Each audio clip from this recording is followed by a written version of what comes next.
Hello, I'm Mike Willett, editor of CanadianManufacturing.com. We're here at the International Centre in Toronto for Canadian Manufacturing Week 2008. Today we interviewed Jayson Myers, the president and chief economist of Canadian Manufacturers and Exporters, about the current economic climate and for some short-term forecasts. Here's what he had to say.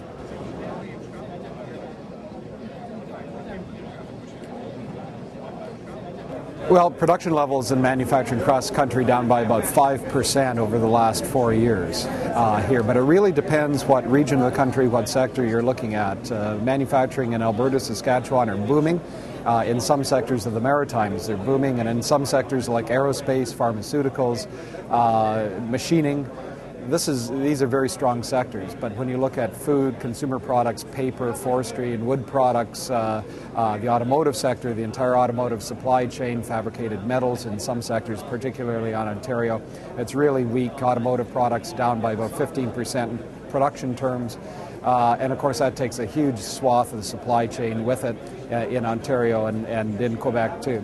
The sectors that are really hurting right now are of course the ones that are most integrated in the U.S. economy, and they're taking the hit from a high Canadian dollar, high energy and materials costs, the downturn in the U.S. economy, and now the credit crunch.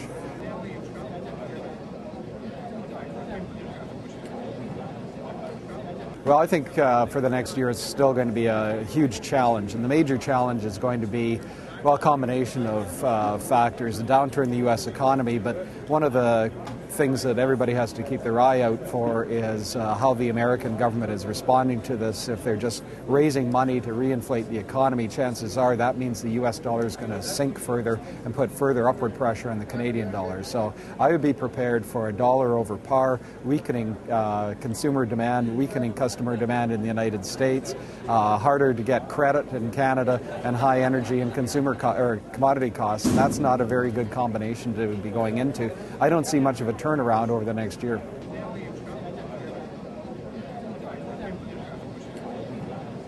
Well, I think they should be thinking ahead in terms of new product development, new market development. In fact, we've seen a lot of manufacturers go into new markets, some of those in energy markets out in Western Canada. There are particular pockets of growth in across North America still, but also into Europe, into other markets. If you've got a specialized product, if you do a specialized service, a specialized solution for your customers, then those are the companies that are growing. But of course you have to invest in new product development, new market development, new technology at a time when there isn't a lot of money to invest, and that's the major challenge today.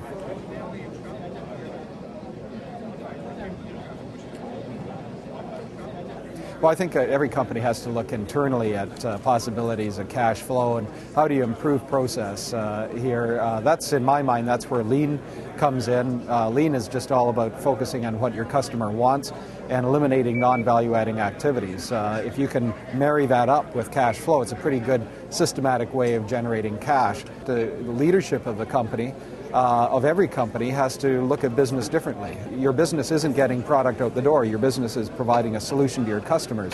And if you think of it in those terms, then you can go into new markets. You can specialize your products. You can add service, where sometimes companies that are just focused on getting the same product out the door those are the ones that are really in a lot of trouble right now.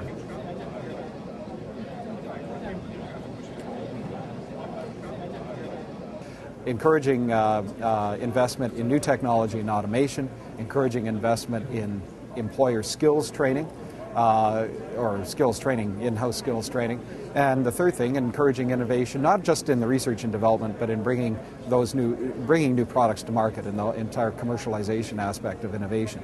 So those are three areas in particular I think the new government has to pay attention to. We've been talking about this for a long time with the government, and it's too bad that both federal and provincial governments don't seem to react to this until they're faced with a crisis. But I can tell you, there's a crisis right now, and they better pay attention to this because it's going to affect the entire Canadian economy. All of those services jobs and all of the supply chain material supplier jobs connected to manufacturing are at risk here.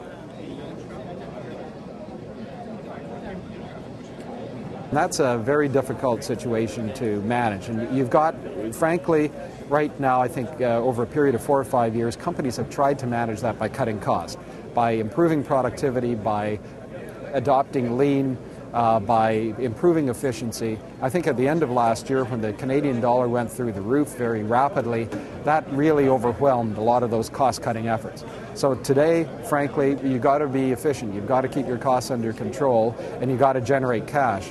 But more than anything else today, you've got to start looking at how to grow the top line. What are the new markets? What are the new products you can go into? And companies that are successfully responding to these circumstances are looking at new markets, and they're looking at how do you change your product line, how do you retool in order to get into those new markets. But again, we're in a situation where it's going to be very, very difficult to do that. It was a lot easier to restructure when your customers were buying product. But if your customers in major markets aren't buying it as much, you've got to scramble pretty quickly and find new customers pretty fast.